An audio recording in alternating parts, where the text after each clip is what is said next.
the What Bitcoin Did podcast.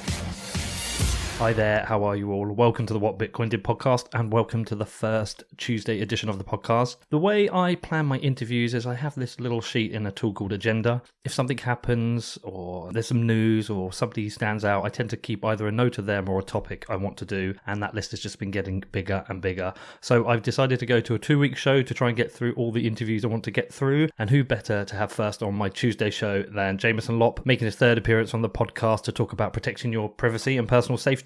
The idea for the show started a few weeks ago, following my interview with Fluffy Pony and having read a blog post by Matthew Green about why he was ditching Chrome. I did the same, and I deleted as much of my Google data as I could, moved to Brave, and in doing so I started researching other ideas for protecting privacy and came across Jameson's Medium post titled A Modest Privacy Protection Proposal, which, I'll be honest, it goes into a lot of detail, lots of things I haven't done or probably won't ever do, but it's very interesting to see how seriously Jameson takes privacy, and I thought it would be good to get him on, have a talk about it, but also get an update on everything to do with Casa. If you've never checked out the show notes for any of my interviews, I recommend you do that. They're all on the website. I always include a whole bunch of links to relevant other articles or other interviews or things that are discussed in the show. So for example, with this one with Jameson, there are links to some of the things we talked about and some of the tools he recommended using, which I've also installed on my computer. Okay, lastly, I just want to give a shout out to Joff, a motion graphics designer who reached out to me this week. It's pretty cool running a podcast like this. I get emails every week with people offering to help, to transcribe, pay for interviews, all different things, just offering their help for free, which is honestly, it's super cool. And this week, a guy called Joff got in touch. He wanted to see if he could help me with anything within motion graphics. There was something I needed. I needed an ident and looking to put some of my videos on YouTube. So he took an ident I'd used before, and within about a few hours, he'd reconfigured it, sent me all the files, sent me the fonts and full instructions on how to use it. So I just want to give a shout out to Joff. If you've got any motion graphics needs, reach out to him. His web address is joff, JOPH.co.uk. And thanks to you, Joff. Okay, a couple updates on the show.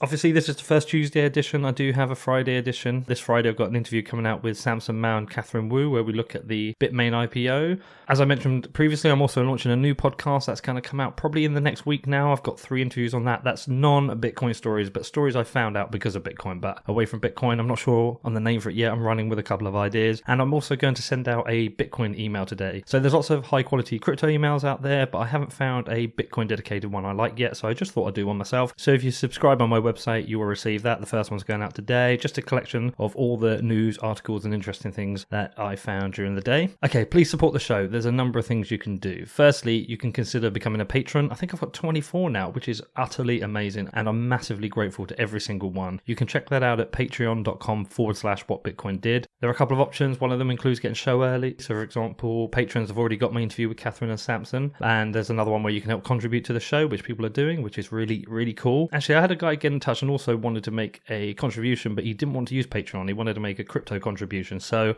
on my website, I now accept donations in Bitcoin and Monero, so you can check that out. You can think about becoming a sponsor. If you're interested, please email me. My email address is hello@whatbitcoindid.com. Downloads are growing super quick. Happy to share with you all that data. I think I'm going to be crashing through 100k this month, maybe this month. If not, it will definitely be next month. Also, you can leave me a review on iTunes. They're helpful with people finding the show. Also, click the subscribe button. If you follow the show, you like the show, do click the subscribe button, because apparently Apple says that helps you with your search results. Also, you can follow me on social media. I'm on Instagram, I'm on Medium, I'm on Twitter. My handle is @whatbitcoindid on everything. I'm happy to chat to you about anything, so feel free to get in touch. You can also check out my website, which is www.whatbitcoindid.com. I've got loads of useful information on there. I'm starting to provide different ways of navigating the podcast, so if you want to find old shows with specific people or specific topics, that exists there now. You can sign up to my newsletter, which I've already mentioned, which is going to go to a daily newsletter. I think I'm going to merge in the podcasts that I find and listen to into that as well, so that should be cool. And you can share the show out with your friends and family. So lots and lots you can do to help the show. Okay, onto the show.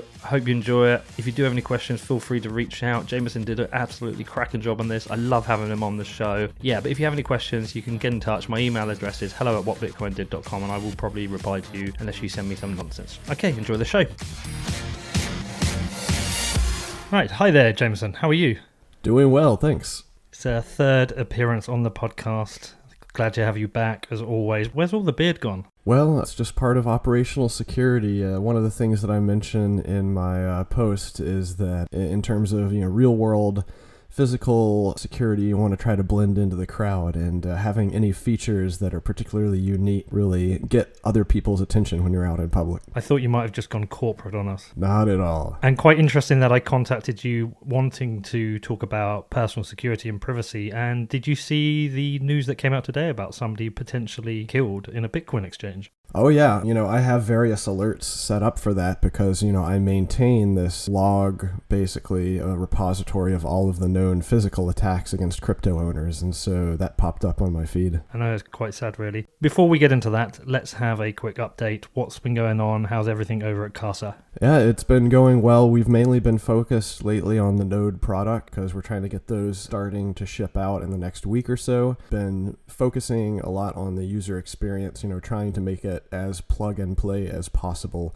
for our users. But, this is definitely going to be a very experimental, entry into this market. And, I'm already foreseeing a number of, future versions of it that are going to be bigger, badder, more robust, and have more features. So this is our first foray into trying to do a plug and play node. And there's definitely a lot more that you could do, especially if we were spending more money on the hardware. Raspberry Pi can only do so much. Right, I've ordered mine. I think it comes in December, so I'm looking forward to getting that because I did make an attempt to set up a full node here and failed epically. So if you guys can take some of the work off me, that would be great. I also noticed some work done on the website, some excellent design work, talking you through security, personal security. One of the things that's coming through on Casa is that design across the board is important. Yeah, I think that, I don't want to say that nobody else has focused on design, but I think that we are making it much more in the forefront of our thinking when we're developing these products. We're really kind of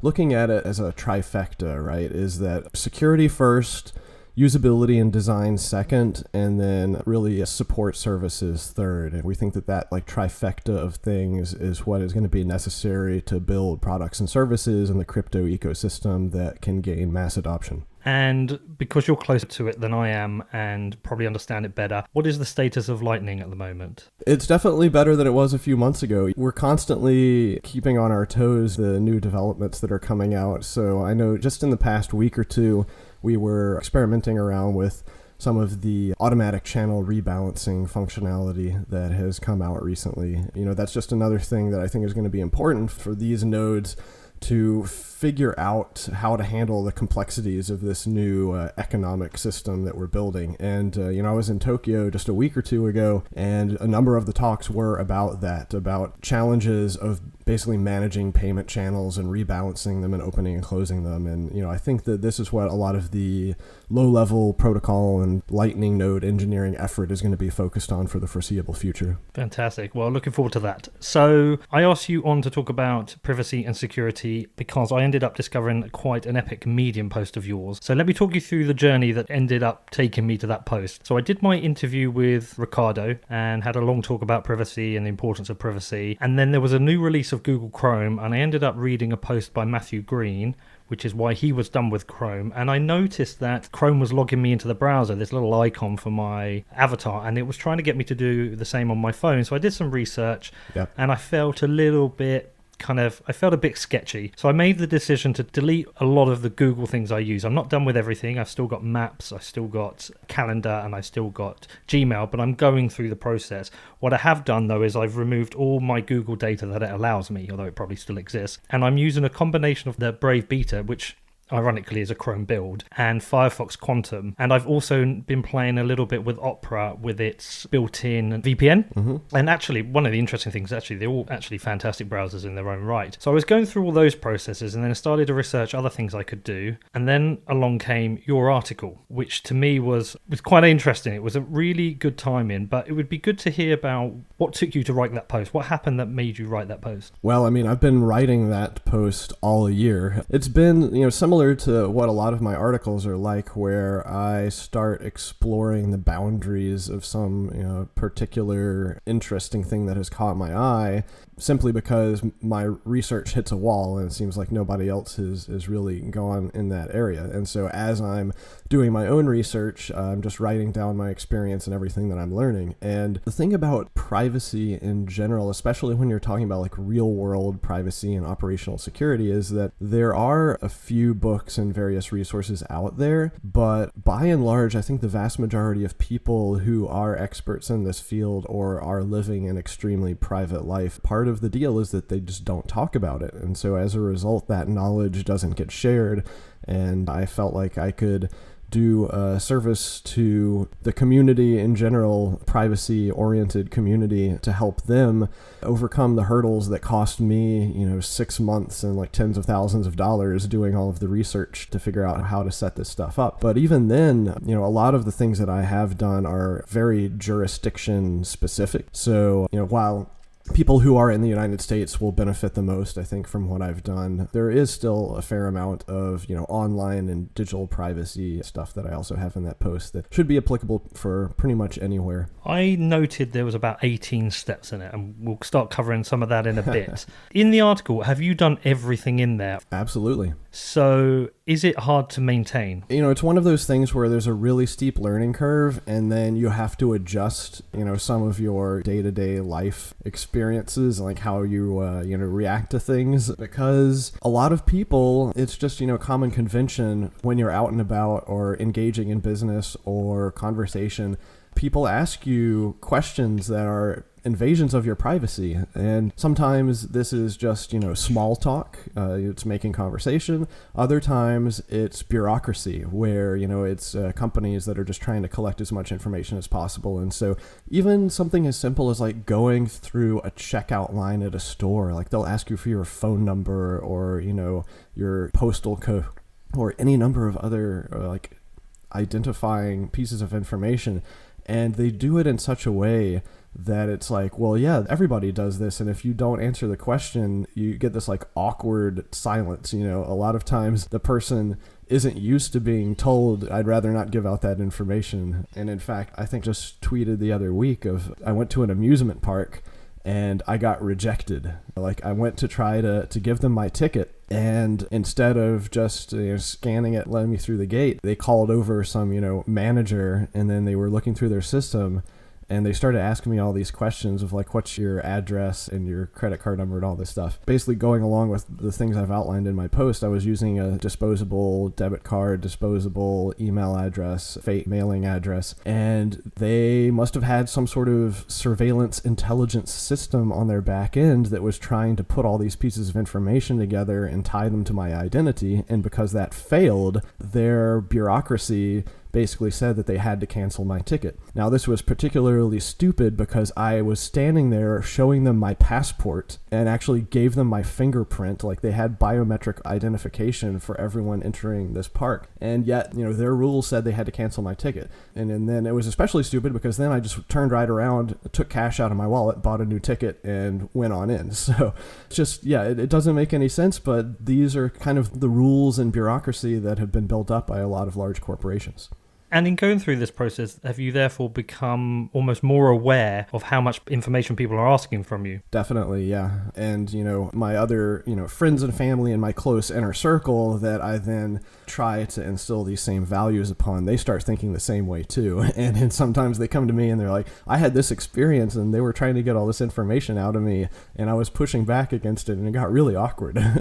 I have it every time I go into a shop. They want your email address and I always say no. Yep. I mean, I don't want to be spammed by them. But the real kicker for me, I explained this to Ricardo, is that I sold an advert on my podcast and it was from a company called BTC Media and I got a payment. The next time I logged into my bank account, I had a form asking me to fill in the details of my employer and how much I earned, which wasn't compulsory, but there was no option to cancel. I just had to find a link to get out of it, and I thought that was kind of interesting. I think a lot of this is relevant to you because of obviously the swatting incident. Some people won't have heard our first interview or maybe not be aware of it. Do you mind just explaining what happened with that again? Sure. And really, this type of stuff is most relevant for any public personality. Anyone who gains a following of hundreds of thousands or millions or tens of millions of people, because the inevitable result there is that once you have It's kind of like the law of large numbers, I guess, where you have a huge number of people that are paying attention to you, then inevitably at least a few of them are going to have issues, and they might do things to try to harm you. In some cases, even if it's because they like you.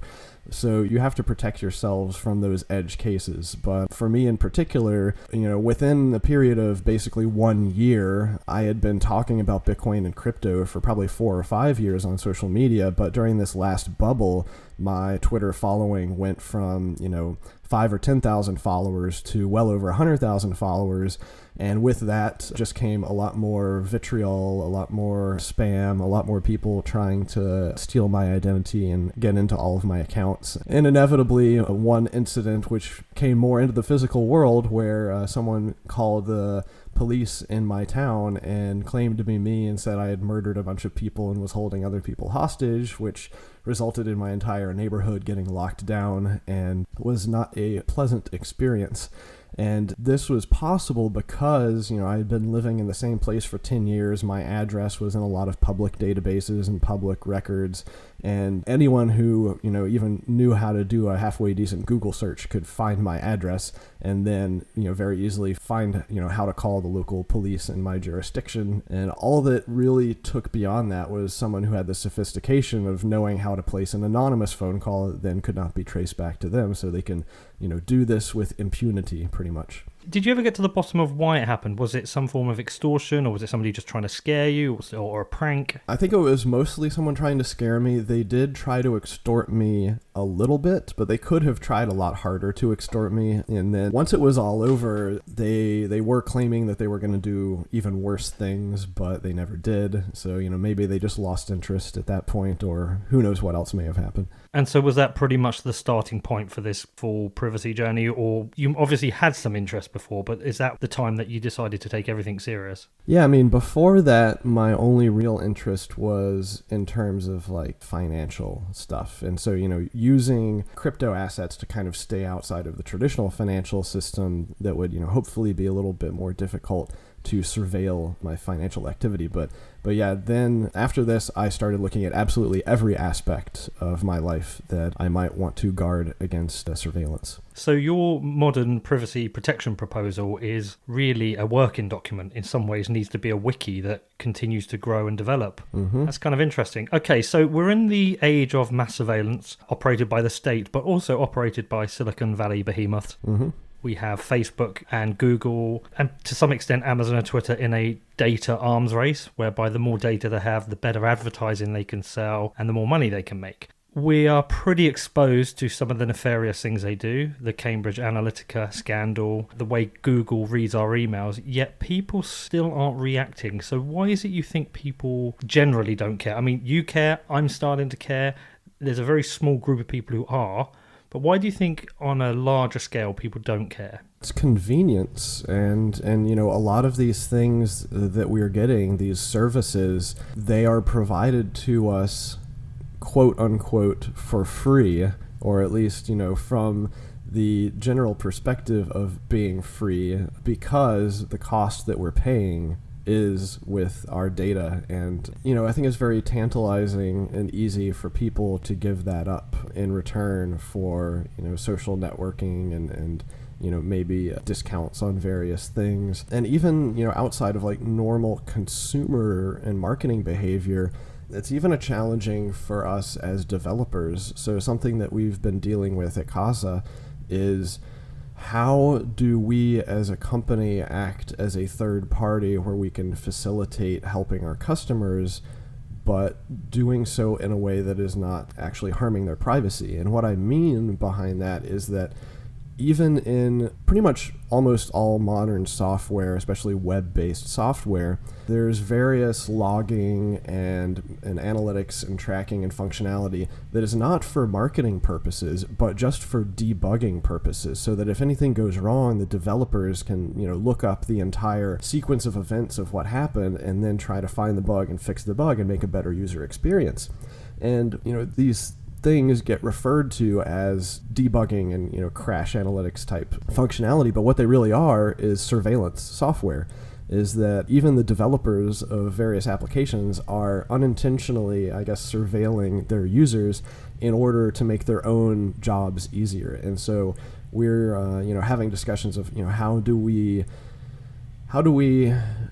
prevent ourselves from collecting a lot of data on our users while still making our jobs possible so that we can help them if something does go wrong. It's a fine line to walk for sure. And is there with Casa a form of corporate privacy? Is there a corporate version of what you've enacted to protect the privacy of the company, the people who work for it, the location? I don't think that as a company, Casa has done anything particularly different. Unfortunately, we still use a number of various centralized systems to do things like payroll and tax management and all of that stuff. The only reason that we might be, a bit safer than your average company is because we're so distributed, and something like 80% of the employees, work from home and are spread all over the country, now even in some other countries. But it's only helpful, I guess, from the standpoint that corporations, at least in America, have some additional legal protections. And from reading my guide, that's basically what I used, is that there are a couple of states in the United States that have even better legal protections for the privacy of corporate entities. And so if you create entities in those states, then you can start using them to own various property and basically create these firewalls between your own identity and your residence and other things that you're owning. And I guess one of the other challenges, referring back to how you as a company extract data and use data with regards to your customers, is you are a company, you want to grow, and you do have to enact some form of marketing. Marketing isn't, I don't see it as a bad word, it's how you execute it. There is good and bad marketing, but even the security check on your website is fantastic. And if that is a way of bringing in new customers, that's great for Casa, right? So I guess you have that balance between not wanting to ask too much data from your customers, but at the same time you do want to market and find new customers. Yeah, so far we've been able to do very well just with viral marketing, I suppose. And then we do limit the amount of personally identifiable data that we store in our databases. There's a lot of things that we don't want to know. We don't want to know your home address. We would rather, if we're shipping anything to you, we would rather ship it to a private mailbox or a UPS store or something like that. And we, especially do not want to know where you're keeping your hardware devices that are managing your private keys. It's just things like that, because we have to assume that even though we have some, great infrastructure security engineers, that anything that we put in our database or our logs or what have you can potentially be compromised and leaked. If any type of 0-day exploit happens, and you can't know the future, and so you have to guard against it by trying not to keep any valuable data in the first place. I guess so, because you don't want to have any hacker types or adversarial people thinking you have data that they can access. So it's almost like inception levels of data and privacy here. It's kind of interesting. Going back to your point on convenience for users, it was quite interesting in going through the process of decoupling myself from Google. A couple of things that were quite interesting. When I was using the Opera browser with a VPN, every time I tried to use Google search, I was having to do the pick a car, pick a crossing, identify photos. So it was taking up to a minute before I could do a search, which isn't convenient. And also, secondly, when I was doing location-based searches, not using the location, but I'd come to expect a certain standard from Google that it would know my location, and the search results are very different when they don't know your location. So for example, if you search for a doctor and you've got location switched off, it goes to generic doctor-based websites or Wikipedia pages, whereas if you have location switched on, it shows your local doctor. So you have to recondition yourself to go back to how you use search back with, do you remember Alta Vista? Oh yeah. Back to the Alta Vista days. And that's a real process to get used to, but I've kind of got used to it. I guess there's more extreme versions on your level of privacy and security that you've had to get used to. I generally use DuckDuckGo and Start Page for my searching, and those Even through a VPN, I haven't had those bring up any of the CAPTCHA stuff. But, on almost every other website, they're going to present CAPTCHAs. And I've actually seen some very interesting ones these days. Most people are using that Google CAPTCHA where it's like identifying stuff for Google Street Maps or whatever. But I've actually seen a few now that are puzzles where you have to like move things around to drop them in the right place. So it's definitely interesting to see how that technology has been progressing, prove that you're a human type of stuff. But are there any experiences you've had offline similar where you've thought, God, this has become more inconvenient? Yeah, it usually has to do with the financial stuff of like, I can give you an example just from the other day actually where, I was ordering some food to pick up and I go in there and I made the purchase through my one of my LLCs that I set up. And so that's not like a human name, right? And it's just awkward to see like the person behind the counter is like looking through the receipts and they're like trying to, pronounce this thing because they assume it's a human name. and then they're like yelling it out and mispronouncing it. And I'm like, yeah, that's me. Close enough. Stuff like that. Stuff like also going out, for example, with a group of people and splitting a tab and, not wanting to use a credit card that has my real name on it. But then if I'm using a card that is in one of my LLCs, then I don't want that potential privacy leak if like the waiter comes back and is like waving it around, whose is this type of thing. So it gets more awkward, when you are having face-to-face human interactions. Another thing that I've implemented, of course, is that I'm using a pseudonym whenever I'm interfacing with like service providers at my residence. There's no reason they need to know my real name. So that can also get a little awkward if you haven't fully baked in, like, this is my other, name now, and I need to remember to be able to respond to it, and so on and so forth. Okay, so let's start digging into this. Firstly, can you outline the primary reasons why people should care about their privacy? I mean, I've noted 5, but it'd be good to hear from you. Yeah, so I guess the most extreme, and one that I was recently trying to explain to someone, is that in the modern age, for, hundreds of years, we continue to add more and more laws. So governments very, very rarely delete laws. They just keep adding more and more and more. And we're at the point now where it's basically impossible to go about your day-to-day life and not break a law. At least in America, I think there are statistics around, how many crimes a day the average person commits. Even if you believe you're a good, honest, upstanding, law-abiding citizen, the truth is you're not. Nobody is. And if you want to protect yourself from this, overarching legal system, then you will want to hide as much of your activity as possible from the legal system. There are countless cases now of people, getting picked up because they were, in the wrong place at the wrong time, or some piece of data put them in a suspect list, even though they had nothing to do with a crime that was being investigated. So that's kind of the extreme reason, to basically keep yourself from being falsely imprisoned.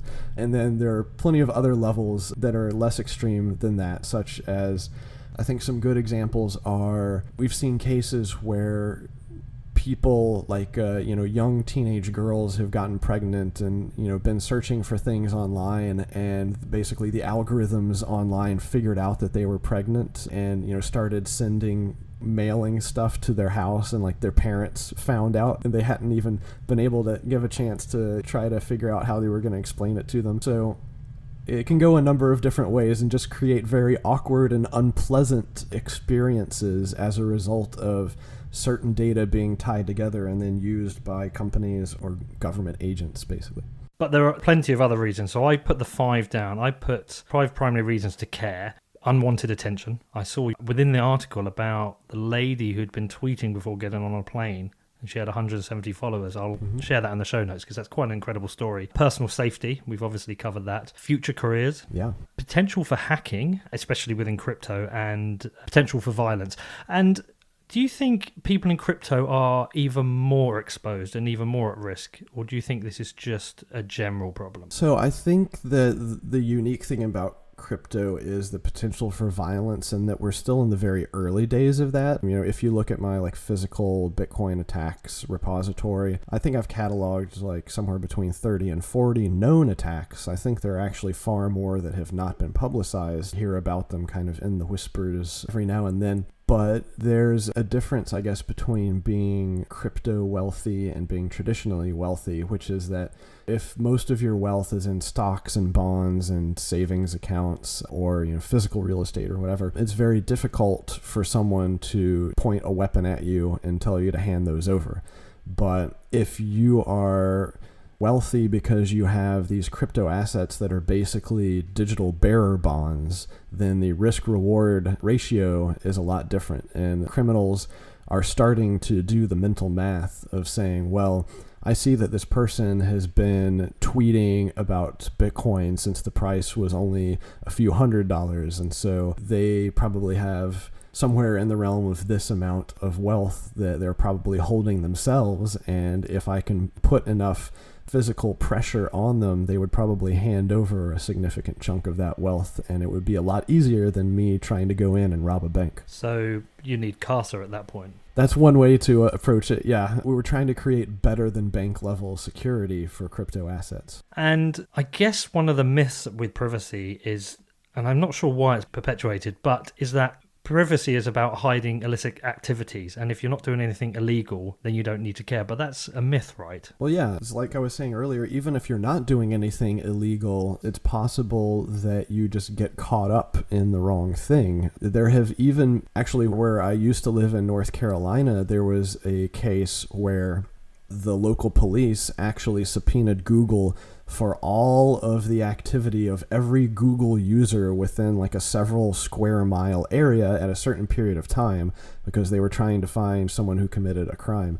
And so that's a good example of how simply being in an area while you're carrying your surveillance device around, by which I mean your phone, just gets you caught up in a digital dragnet of sorts. And I think pretty much everybody would agree that they would rather not get caught up in any dragnets, even if they are innocent. Yeah, of course. I didn't realize you'd moved from North Carolina. I won't ask where you are, because obviously that would break the rules. I'm somewhere in the United States. So one of the things I noticed is that it's the ability for people to build a dot-to-dot pattern, and that's where some of the risks are. So I noticed, for example, if you tweet that you're on holiday and someone can find your home address, they can burgle you. Or you have a display of wealth and then you check into somewhere, somebody knows where you are to come and attack you. Or even old tweets can affect a future career. I think that's what probably people don't recognize. It's the connection of the dots, but the clever hackers, that's what they're doing, right? Yeah, just using your own data against you. This is part of the problem with privacy, is that you don't know what might be more important or more sensitive in the future. And this kind of goes back to the Justine Sacco tweet that you were talking about, where she had 170 Twitter followers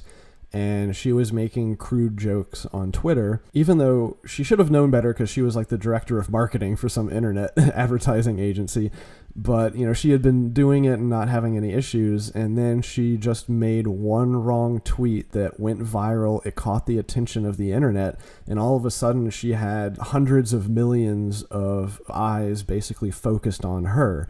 And we once again get into that kind of issue of large numbers and a high amount of attention, and the result is that she would then have a relatively small number of those people who would then take it to the next step. And like a few of them actually showed up at the airport to basically be paparazzi and take photos of her and, you know, make fun of her. And other people, I think, were like calling her and her family and harassing them. It's almost like a Black Mirror episode. It is, yeah, but it's the issue of trying to manage the attention that you're receiving. It's not completely manageable, but better privacy definitely helps you prevent getting more unwanted attention. Did you ever see that video of I'm trying to remember what it was. It was for a fortune teller. And what they did, they were queuing up to go and see a fortune teller, and they would just fill in a form with their name and details. They would wait 10 minutes. Somebody in the background was using their details to find out information on them online. They were feeding that all to the fortune teller, and the fortune teller would then tell them all this stuff about them, or the psychic. And then they would turn around and say to them, no, I found all this information online. Smart. No, I can definitely believe that. I haven't seen that one though. Yeah, it's fantastic. I'll dig it out and send it to you. Okay, so moving on for this, your article is fantastic, but it says in it the only way to completely disappear is to go off grid essentially and live in the middle of nowhere. It's not realistic. And you also rightly point out that Americans are under more attacks from frivolous lawsuits tracked by more private investigators, so it's kind of a lot harder for Americans. There are different levels that people should go to in terms of protecting their privacy.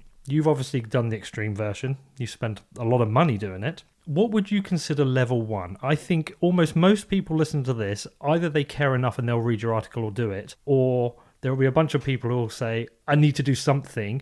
Where do people get started? What would you say are the most important things people should be doing? Yeah, I mean, level 1 is what I was doing for many years, because actually my first job in my career was working for an online advertising company where, we were sending out hundreds of millions of emails and every day, and my job was basically to write large back-end batch processing jobs that would perform analytics across billions and billions of various tracking points to help marketers better target their future advertising efforts. So, I was very deep into the tracking of people as a full-time job.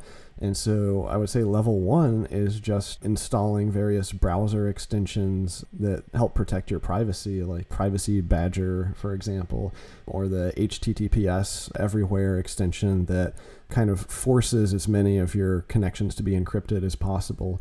These are things where you can spend basically less than half an hour and drastically increase your privacy from the sort of dragnet surveillance that online advertisers are doing. Can you use those kind of tools on your mobile? Yeah, in many cases there are additional apps, like they have mobile versions of it that can do the same. You can install mobile browsers that are more privacy centric.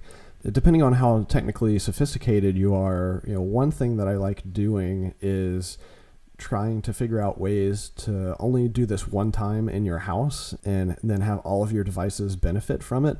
And so when we talk about the privacy and anti-tracking stuff, you can get something called a Pi hole, which you just run a Raspberry Pi that's running this software that is basically filtering all of your DNS queries and blocking everything from known advertisers.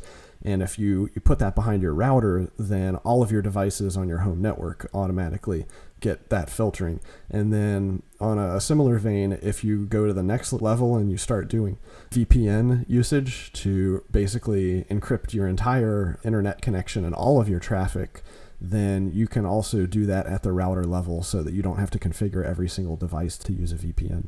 But outside of the home, as you say, people are carrying with them a portable surveillance device. Mm-hmm. I think it's going to be a hard stretch to get people to either get rid of their Android or get rid of their Apple phone. Do you have a preference of the two of those? I feel like I trust Apple more because they make less money off data than Google, so they have less reasons to track. Do you have a preference over those two? I mean, I've always been an Android fanboy, and that's because I prefer to be able to tinker and customize things. Admittedly, Android isn't as friendly a user experience, but I'm a geek, and I prefer to be able to turn things on and off and what have you. And if you're really nerdy, you can flash your Android phone with some privacy enhanced kernels like Copperhead OS, and I think Rattlesnake OS is the new one. But I'm particularly interested in seeing what happens with some of the privacy specific phones that are being developed. In particular, for the past year or so, I've been using a Purism laptop, which is open source hardware on the motherboard and actually has physical hardware switches to disable all the surveillance devices, such as the microphone, the webcam, even the Wi-Fi and the Bluetooth, and comes at a bit of a premium. But I found that the user experience is reasonable, and this company is actually working on a phone that runs the same type of operating system, and I think we'll have similar hardware switches to turn things on and off. So the next question, though, even above the hardware, becomes, well, what about your ISP or your phone provider or whatever? And even if you turn off your GPS and all the other tracking stuff, as long as you're using one of these mobile phone networks, you can still get triangulated within 100 meters or so just from the cell towers. So if you do want to carry around a surveillance device like this because they're so convenient, then the only way to do that, it can't be tracked. Well, it'll always be tracked, but you can basically get one that is not tied to your identity. And that's where like the burner phones and the SIM swapping comes in, of, getting throwaway SIM cards that are basically purchased with cash and are not traceable to your identity. So a cashless society is going to present certain problems in certain areas here then, right? Yeah, I mean, I had that section about all the financial stuff, and the biggest takeaway is that cash is still king, but in my own experience using cash more often over the past year, it's actually becoming trickier because fewer people are using cash. In many cases, I've actually not been able to complete a cash transaction because they weren't able to give me enough change. Right, okay. That's kind of strange. Wow. Will crypto solve any of that? Crypto of today has long ways to go. I still generally say that Monero has the best, real world, realistic privacy, but unfortunately has pretty terrible scalability, which they are working on. The next question comes down to, can we build better privacy on second layer networks like Lightning? I think that that's a tricky question. You definitely get better privacy simply by doing payments that aren't getting broadcast to the entire world. But then the thing that I'm still trying to wrap my mind around is, how does the privacy on these second layer networks actually relate to the privacy that you have on chain? Because, you're still tying these off-chain transactions to on-chain transactions. So I think it's going to be complicated. There's still a lot of work to be done, but hopefully that'll get tied in to a lot of the efficiency gains that the developers are trying to make with regard to basically multi-party channel opens and closes. And then something that was very interesting that came up in Tokyo recently was the two-party ECDSA, which basically means figuring out ways to do multi-sig that is not, it looks like single sig. So anyone who's looking at the transactions on chain can't even tell that they are to open and close payment channels. Is there a form of block explorer for Lightning addresses? Yeah, kind of. I mean, there's a few different Lightning Network Explorers out there, but it comes down to whether or not a given node is advertising its channels. The default is actually going to be changing where far fewer nodes are going to be advertising their channels as the Lightning Network continues to mature. So these Lightning Network Explorers of today are actually going to become less and less useful because I think the privacy on the network is going to continue to improve. Other than that, the best way that you would be able to surveil the Lightning Network would be to spool up a ton of Lightning nodes and basically try to man in the middle everybody, which, feasibly nation state actors could probably manage to do. Even then, I don't know what the math would be off the top of my head, but you, due to the onion routing of how the messages and the payments get sent through the Lightning Network, you're only able to tell the previous hop and the next hop on a given payment. You can't see the entire set of hops.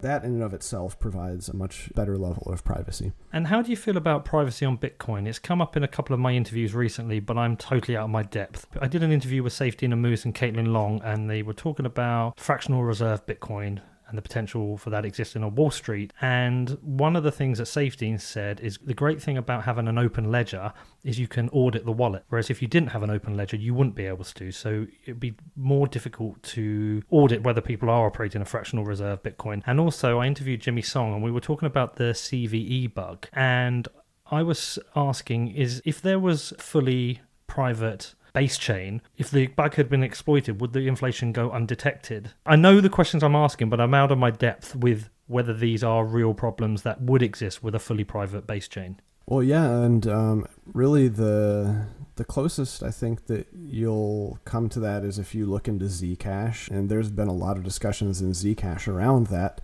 and last I heard, the closest thing that was proposed to try to guard against that would be to basically have a transparency day every now and then where everyone is forced to reveal the value in their UTXOs so that we can then sum them all up and make sure that nobody has inflated the monetary supply. But the other thing, though, the tricky thing with the wallet and exchange auditing, this is actually something we ran into when I was working at BitGo, is one of our first kind of extra features that we offered at BitGo was a cryptographic attestation of funds value. I think we called it proof of reserve. but we didn't call it proof of solvency or proof of not fractional reserve, because you still run into a fundamental problem of proving the value of what is in the Bitcoin or crypto wallet is only half of the problem. You have to prove what their debts are as well, which means someone has to go and audit all of their own like internal accounting and databases, because otherwise, how do you know they haven't promised a bunch of funds to someone else? And, how do you actually know what the reserve is supposed to be in the first place? So that product ended up not doing very well because it just wasn't particularly useful without being backed by an independent audit of the entire company's finances in the first place. So how do you personally feel about privacy with Bitcoin? Do you want it on the main chain? Do you want it on side chains? Do you have any kind of personal views? Yeah, I mean, right now the default is terrible. If you go look at the Open Bitcoin Privacy Project, they outline dozens of different threats in their threat model, and there's far more to it than just the analysis of the blockchain transactions themselves.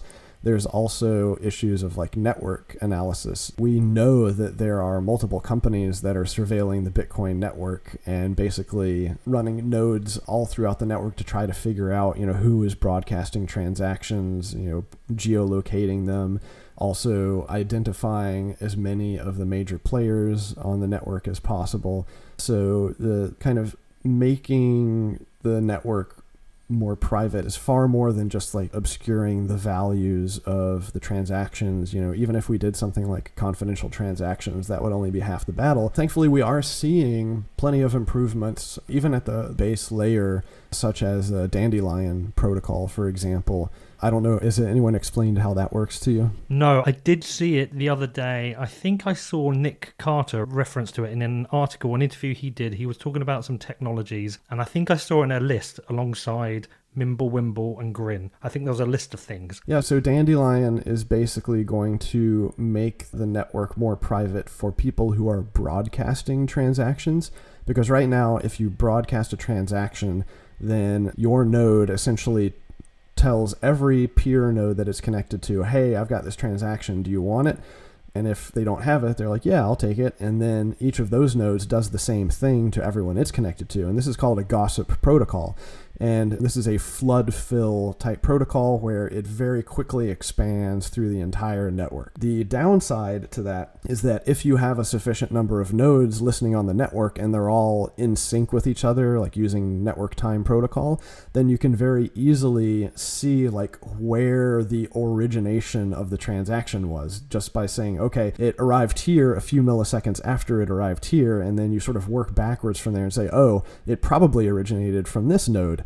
And so what Dandelion does to protect against that is, instead of just globally broadcasting immediately, your node only sends the transaction to one other node, and that node only sends it to one other node, that node only sends it to one other node, and then eventually, after a few hops, that node will then broadcast globally. And so the reason it's called Dandelion is because from a network graph, it looks like you've got a stem and then you've got the big fluff ball. And so basically this is like a misdirection thing, right? And so anyone who is surveilling the network, from their perspective, it looks like the transaction's coming from over here, but in reality, it started out way over here. So interesting new developments like that I think are very practical and don't require major changes to the protocol. Very interesting. Okay, so let's go back to your article. We can't cover it all, and obviously I'll share it down in the show notes, but I think there are certain areas that most people should pay attention to. So we covered your phone, and we've covered pretty much your internet privacy, but what we haven't covered in there is internet behavior. There is a whole bunch of behavior that people aren't thinking about. So I'm thinking about it with regard to my children. Already now starting to think, like, my son's on social media and starting to educate him on ways he should be thinking about behaving because of the impact it might have in the future of his life. What are the other key things that people should be thinking about and the stupid things people tend to do online? Well, one of the worst things I think is any post that gives away your current physical location, right? And you already made a mention of that. If you post something that shows, you're on vacation or you're off doing something, then obviously you're not at home And, that gives people an incentive to go check out your house and see if they can take anything. For me, I time delay any posts that might be related to a geographic location. So if someone is trying to go there and potentially find me, then they're not going to do that. And interestingly enough, that is a tactic that I was already doing, and it helped with regard to my swatting incident, because I posted something on Twitter. It was like a Monday morning, and I made it, what did I say? I said something like, waking up, seeing that we're going to have to deal with SegWit 2X for the rest of this week type of thing. And as far as I can tell, the attacker assumed then that, I had just gotten out of bed and was at my house and was, getting ready for the day. But in reality, I was already at the gym, working out, doing my thing 20 miles away from my house. And so the attacker then placed that call to the police, and law enforcement shut down my neighborhood, and I wasn't even at home when it happened. I actually drove into the law enforcement blockade, and I was like, hey guys, I'm just trying to get to my house. What's going on? And then, after a few minutes, we finally figured out that they were there for me. And so that was, I think, one of the reasons why law enforcement did not end up breaking down my house, was because I actually came to them first. And we figured out what was going on pretty quickly. So what do you do about conferences? Are you telling people they can't put you on the speaker list? No, I am still doing conferences, and, this is a calculated risk. Basically, I think we're not at the level where someone is going to send in a whole team of mercenaries into a conference with hundreds or thousands of witnesses and try to kidnap me, from in front of everybody else. Maybe that'll change at some point in the future, but I believe that we're not quite at that level. And so part of the reason why I've done all of this operational security and privacy stuff is because I still want to be out there interacting with the public and helping educate people, continuing to use the reputation that I've already built. As I said, if I wanted to do this perfectly, then I would just completely drop off the face of the internet, stop talking to anyone using my regular identity, and potentially just pop up as a new pseudonym with a fake avatar on my social media, and nobody would know that it was me. Conscious of time, and I've got a couple of other questions I want to ask you about at the end. So just on a wrap up, but if you were to advise people to do anything today, what are the things you would say to do straight away? Or the habits that you would ask them to change? Yeah, in general, it's just being more mindful about what you're posting publicly, because you don't know what might come back to bite you. And being mindful that the internet never forgets anything. Even though we have seen instances of people deleting all of their accounts because they're, trying to get some sort of important job, especially in politics. What happens a lot of times is the reporters just start sifting through Internet Archive stuff and finding all the stuff that they thought was deleted, and it just gets even more embarrassing that they tried to cover it up in the first place. So you have to operate under the assumption that, anything you're doing on the internet is going to become public. Even if you're taking a lot of these privacy precautions, it's I think just yesterday, there was another announcement of some big database leak. I think it was voter registration or something, where anything that you're doing that is creating records in a database somewhere, you have to assume that that data is eventually going to get leaked, regardless of how secure or how much you trust the organization that's controlling it. Information wants to be free. It's very hard to keep information from flowing around.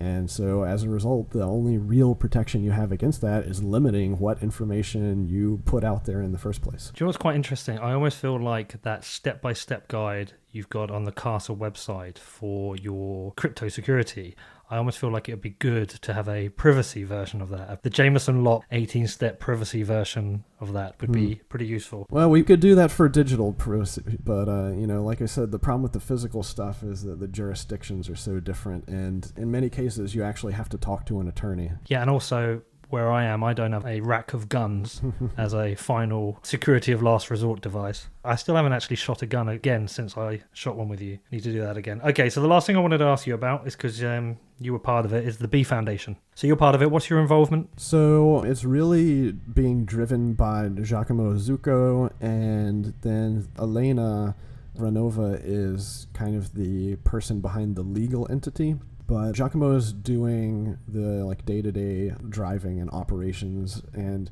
the rest of us, we're just chiming in basically with our advice on any decisions that need to be made. So it's basically, we're all in a chat room together and we're discussing decisions like how to approach certain things. But, it's still kind of spooling up right now. We haven't really done much to speak of other than announce our intention to create this organization. As far as I'm aware, the legal entity has not actually been formed yet, but it should be pretty shortly. And so, there was a lot of backlash, of course, immediately because of all of the memories of the Bitcoin Foundation and everything they screwed up. And it's kind of weird how there are a number of folks that almost seem to be anti-organization in the first place, simply because they're afraid of what could happen if the organization basically turns malevolent or starts, having incentives to do things that are contrary to the ecosystem. So I guess I would just prefer that people wait until we actually screw something up to get too mad at us. At this point, I'm not really interested in spending any more time hearing people complain about us when we haven't even done anything yet. Yeah, it sounded like quite a proactive thing. So I actually interviewed Giacomo earlier in the week, and it's coming out tomorrow, and I talked to him about it. And what I thought was quite interesting about it as well, it isn't just focused on development. I understand that development's important, but I'm a marketing person. I also think marketing is important and communications is important. And one of the things that other cryptocurrencies have maybe done better than Bitcoin is promotion. And it feels like a lot of people in Bitcoin are scared of marketing or scared of communications, and they feel like if you go out and sell something, it's bad. But actually, Bitcoin has had a very good word of mouth strategy for the last 10 years. Oh, yeah. And I quite like the fact the marketing's part of it. And because I think marketing has changed now. It's not just about a poster, it's about education. And I think with Bitcoin and a budget behind it, you can actually educate people better. There's like bits all over the net. Most people are like, how do you learn about Bitcoin? It's like, well, go and watch this video or go to lopp.net and read this. And it feels like we need a bit more of that. So I thought it was quite positive. Well, yeah, but it's going to be tricky, right? Even if we are positioning ourselves as a source of educational content, then that has the potential to become politically controversial. So I'm very wary of the marketing aspect myself. I'm going to be keeping a close eye on what is being proposed on the marketing side. I just feel like organizing funding for development of various applications and features to build out the ecosystem is probably less controversial. I certainly see that there's value in marketing, but I think that is where most of the potential for controversy lies, because we do want to avoid trying to give the image of being representative of Bitcoin. It does suck that there were legal requirements to have foundation in the name itself, and I will generally be referring to it as the B to try to push the branding away from the foundation perspective, because Bitcoin doesn't need a foundation. And I've actually said in the past, if you find the foundation of Bitcoin, you should destroy it. As ever, Jameson, another great interview. My final questions for you. Can you just tell me what's coming up for Casa, what's coming up for you, and where you're going to be at 11:30 tomorrow?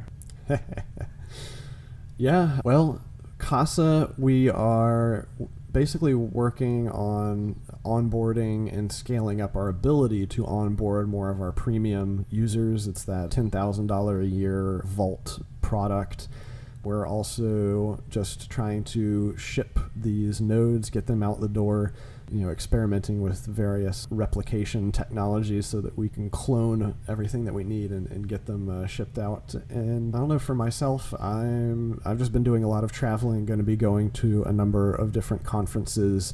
I was already in Japan just a couple weeks ago, and I'm going to be going back to Asia and then over to Europe and back and forth, trying to continue to educate people as much as possible. Had you been to Japan before? I was in Japan for 24 hours in 2017. I was actually in the air longer than I was on the ground. I just spoke at Tokyo University for a few hours. For this trip or a previous one? No, that was a previous one. So you had a proper trip this time? Yeah, I was in Tokyo for 3 or 4 days this time around. Got to do a little bit more sightseeing. What did you make of it? It's very clean. Everybody's very polite. It's definitely a nice place, though. I wouldn't want to live there. Not quite the same level of freedoms as we enjoy in the United States. Did you meet up with Roger? You know, it was kind of weird. We were in Roger's hometown, but he never showed up at the Scaling Bitcoin conference. You know, I think that the last one he went to was several years ago, and he actually, it was actually Scaling Bitcoin in Milan, and he forked off the opening party. He basically forked it off to create a big blocker opening party. It did not, I guess, ingratiate himself to the rest of the folks that were at Scaling Bitcoin. And we now have Satoshi's Vision. Mm-hmm. Is it today happening? I think that's actually been happening earlier in the week because I've seen some videos get posted. Well, we'll see. Well, anyway, look, just a big thank you. And also, a lot of people won't know the amount of work you do in the background helping me keep my podcast going and getting it where it has been. So thank you so much for everything you've done for me. Always a pleasure. I'm not sure when I'll see you next, hopefully at a conference sometime, but take care, Jameson, and thank you. Thank you. Okay, so what did you make of that? Did you enjoy that? How cool is Jameson? I absolutely love having him on the show. If you haven't listened to my 2 previous interviews with him, I suggest you check them out. I've included links to those in the show notes. One of them was I think it was like my 4th or 5th interview. So yeah, please go and check those out. And if you haven't checked out Casa, go and check them out. Go and get yourself a Casa full Bitcoin and Lightning node. I've got mine ordered. Can't wait to get it. Okay, what about the privacy stuff? Pretty scary at times, right? I think you should go and check out the show notes. I've included loads of information from the show, loads of links, the link to the GitHub where Jameson keeps a record of attacks on Bitcoin people, some pretty scary stuff in there, and just some important things we should be thinking about with how we conduct ourselves online. Certainly something I'm thinking about. I've also migrated to Brave. I think you should check it out. Brave is pretty cool. I like what they're doing. So yeah, great interview. Love having Jameson on and so grateful to him. He's done so much to help me in the background with the podcast. And yeah, thanks Jameson. Okay, please support the show. Bunch of things you can do. You can consider becoming a patron. You can check that out at patreon.com/whatbitcoindid. You can become an advertiser if you want to do that. Sponsor the show. You can email me on hello@whatbitcoindid.com. You can leave me a review on iTunes. That's really helpful with the search results. And subscribe. Make sure you click the subscribe button. You can follow me on social media. I'm on Medium, Twitter, Instagram. My handle is @whatbitcoindid on everything. You can check out my website, which is www.whatbitcoindid.com, and feel free to send any suggestions for that. You can subscribe to my email list. I've got a daily email going out today where I'm trying something new with that. You can subscribe on my website. You can share this out with your friends and family, and you can get in touch. Feel free to email me on hello@whatbitcoindid.com. I'll probably get back to you. Outside of that, I hope you have a great week. Looking forward to bringing you my interview with Samson and Catherine on Friday.